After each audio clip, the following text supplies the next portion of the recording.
Thank you very much. Well, a big welcome to you all. And a first question, please, from Oliver Richardson. Oliver Richardson. With today's 8% rise in energy bills, is it now time for a price freeze? Is it time now for a price freeze, as Ed Miliband was suggesting? Joe Swinson. Well, I understand why that seems so attractive, because at the end of the day, people are finding it really tough at the moment to balance household budgets, and it just feels sometimes like energy bills just keep going through the roof. But I don't think that Ed Miliband has identified the right solution to this problem, and there's a few reasons why that is the case. I think, first of all... Can you give the main one? Yeah, if you announce a price freeze, and you say this is going to happen in 18 months' time, what you get is the energy companies that will hike up their prices before that actually happens. Perhaps they think he's going to win the next election, and they're hiking them up already. Well, yeah, I mean, you could say that that's partly it, but that is something which doesn't actually, therefore, get you the ultimate goal that you were aiming for. But the other thing is this: we have an energy market which is, I think, quite dysfunctional, and that was created, in fact, when Ed Miliband himself was the Energy Secretary, and in fact it allowed the Big Six to thrive. More than 90% of people are with one of the Big Six companies, and that lack of competition is not good. But Ed Miliband's plans would make that worse, because what are the types of companies that would manage to withstand the 20 months of the price freeze? It would be those that had already built up fat profits. It would be those Big Six. The ones that it would really hurt would be the smaller companies that we need to provide competition to those larger operators. They would be much more likely to go bust and go out of the market, leaving us with an entrenched Big Six, which is the opposite from the direction that we need to be going to get better deals for consumers.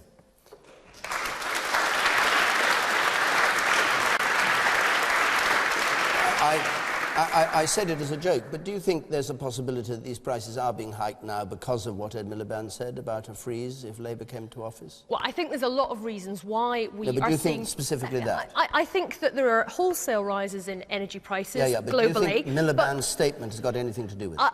I think that it could well have an impact. I think ultimately, if you're in the energy market and you see that that has been announced by one of the major political parties, that could factor into your calculations, and that is unhelpful.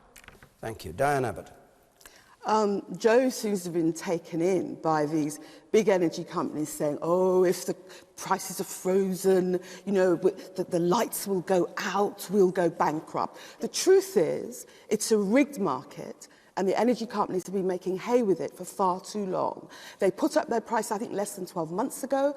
Now this company is talking about an 8% rise, and they will all follow on. Of course, if it was a genuine market, you wouldn't need any intervention. But it's a rigged and dysfunctional market. And what we're saying is we freeze prices for 2 years while we sort out the regulation, we sort out the market.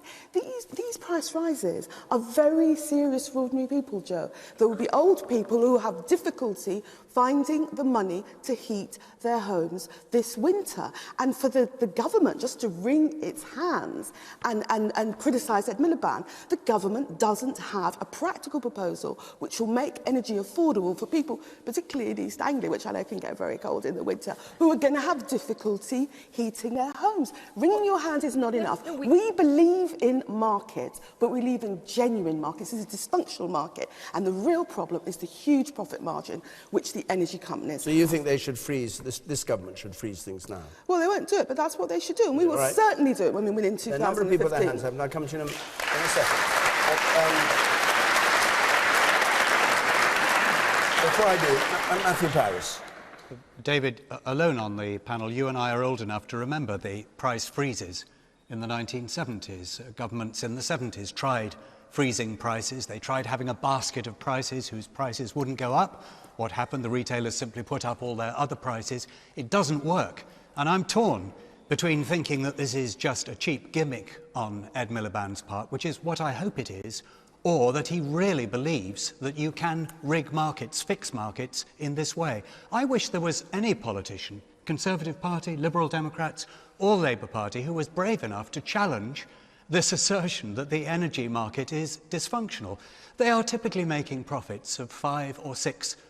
That's what Sainsbury's make. We don't expect a freeze on the price of groceries. If you were to wipe out the energy company's entire profit margin, so they were making no money at all, you'd of course destroy the industry, but were you to do that, that would be about £5 a week off the average household bill. There isn't such a big problem here as it's being pretended. Well, you say that, Matthew. I do. It's all very well to talk about you can't interfere in markets. Of course, you shouldn't interfere in a working market. This is not a working market, and they are looting the pocket of ordinary people trying to pay their electricity bills. The man at the very back there. If the market is so rigged, how come our gas and electricity prices in the UK are lower than the EU average? Yeah. And why do the politicians keep saying this rather than just giving us back the £100 subsidy for all the wind farms that they want to put up? Well, first of all, there are two questions. You think that part of the problem is the 10%, whatever it is, that goes towards green energy? Yeah, it's all very well hand-wringing and saying poor people shouldn't have such high bills, but you've applied £100 tax in the form of subsidies on our gas and electricity bills, which applies to everyone, whether you're poor or rich. Why not take it out of general taxation? I'll come to you again. Sarah Churchwell. Well, I think part of the problem is about evidence. We're getting these assertions, but it's not clear what the wholesale prices are that they're paying. It's not clear. They're saying that they make a profit of 5%, 5 to 6%, but they're not just energy suppliers. They're also making profits in other parts of their business. And it seems to me that a kind of a blind faith in the market is as objectionable as the idea that we can control international prices, which has been one of the objections that's been made to this idea. I think that we need to make a distinction between essential services and discretionary services. When people are vulnerable and they're actually going to be at risk of, as Diane's saying, of not being able to pay their prices and in extremis of actually dying, then somebody needs to do something. Whether price fixes are the answer, Matthew was right. I don't remember the price freezes of the 1970s, and if it doesn't work, then we need to try something else. But simply saying, oh, let's just bring in more competition and that will sort it out, that's demonstrably not the case. Okay, you said second row. It's a very simple point, which was brought by the panel over here and just back there. We have the cheapest gas prices in Europe. We have the 4th cheapest electricity prices. The electricity, they are not ripping us off. It's funny, it's just a lie. And electricity is expensive. And it's a cost, but it's an international problem, and we cannot change that. Okay, can you briefly answer that, Diana? Our electricity prices may be relatively low compared to Europe, but people in this city and up and down the country, what people pay in Europe is not their problem. Their problem is how steeply prices are rising and how the big energy companies are abusing a rigged market. That's their problem. It's just happening in Europe. The exact same thing. The woman in the second row from the back, then come to you, Adam. Yes, the woman there. I'm not sure it's necessary to rig an entire market just to help a small minority who are poor, who are elderly, who cannot pay their bills. We should be concentrating on helping out that minority rather than messing up an entire market by price fixing. Okay. Adam Afriyie. Well, I think when anyone opens the envelope with the energy bill, one's always nervous. But I'm going to say something a bit controversial. Sorry about this, chaps. I actually think that Ed Miliband is right. I think he's right in his analysis of the problem. There is a problem with energy prices, but I also think he's completely wrong. It would be absolutely balmy to try and control the energy price. First, for some of the reasons that have already been given. First of all, as I know, I come from a business background, businesses will just raise the prices before, in anticipation of the government, of the Labour government. The second thing is that he can't possibly do it. You know, the wholesale price of gas and electricity is set by world markets. So what's he going to do? What's he going to do if the wholesale price of gas and electricity goes one moment? As a businessman, you know that these companies have already bought, that they forward buy. Yes. So it's a sudden rise, doesn't affect because they forward bought. Absolutely. But if the world price goes up in general over whatever time frame, what is Ed Miliband going to do? What are you going to do, Adam? Is he going? He's asking you what you're going to do. You have to answer what you're going to do. I've told him. I listen politely. So what's he going to do? Is he going to just constantly pour money from the exchequer to try and hold the price down to consumers? It doesn't make any sense at all. And even if he did manage to achieve a £200 or £100 a year saving to consumers, that could be completely surpassed if we actually simply help the market to run smoothly. And I have to say, in this regard, the coalition government, I think, is doing a good job. They're looking at competition within the market so that any one of us here can look between many suppliers and try and find the lowest energy price. I think that's the way forward. All right. And I think it's going to work.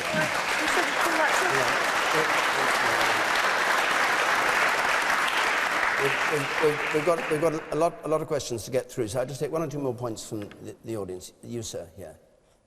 Yes, that's you. I'm afraid markets do not quite work as Diane Abbott seems to think that they do. Markets only care about purchasing power. So if there are lots of people out there who do not have the necessary purchasing power for your product, the market will not supply them the product. Oh, so people must freeze I'm to actually death. quite surprised to see this level of attachment to genuine markets in Labour Party. So people must freeze to death because the markets won't supply them? No, so, All right, the woman in green market there, is not back. the solution. And then come to you, Joe. I do support what Diane's saying, because as a staff nurse, I do see patients coming in suffering from the cold, and that's pretty much more the reason why they've actually been admitted. It's that heat or eat syndrome, and when I go round into the communities, I physically see them huddled into the room. What we do have is the inevitable fact that the energy prices is going up, and it's likely to go up, and wages are going lower. What do you make of the point that was made just beside you there, that the focus should be on the elderly and those with not enough money to pay their bills, rather than on the whole, I think the whole by consumer? capping, probably by not be the best means, because by judging our mortgage interest rates didn't work. So therefore, it should be that by controlling the energy prices won't work either. Okay. But by certainly offering more help to the people that are vulnerable, but that help is not out there and not in time. Joe Swinson, briefly, if you would. The gentleman made the point about the roughly 9% of the energy bill that's as a result of government policies, and I think it picks up exactly on the point that the lady at the back made, which is about targeting help to the most vulnerable, because the vast majority of what is as a result of the government policy is actually going to help people who are vulnerable. Things like the warm home discount, which means that people in that difficult scenario, so they don't have to choose between heating and eating, are getting help with their bills, and indeed to roll out energy efficiency to cut everyone's energy bills. But there is a small part of that, Well, and I that's don't a tiny think... part of it. I've got the figures here. It's £11 a year. It's £47 a year. For various other things, home improvements, renewables, £30 a year. 3% is investment on renewable technology and green technology, and we need those green jobs for our economy, and we have to think of the long-term challenges we're facing, which is not just about getting the economy back on track, but it's also about the threat of climate change, and to address that, we do need to change the way that we generate our electricity, and it's important that that small part of the energy bills does go into tackling that real threat. Thank you very much. You made the point. Thank you very much. Now, to comment on what's being said here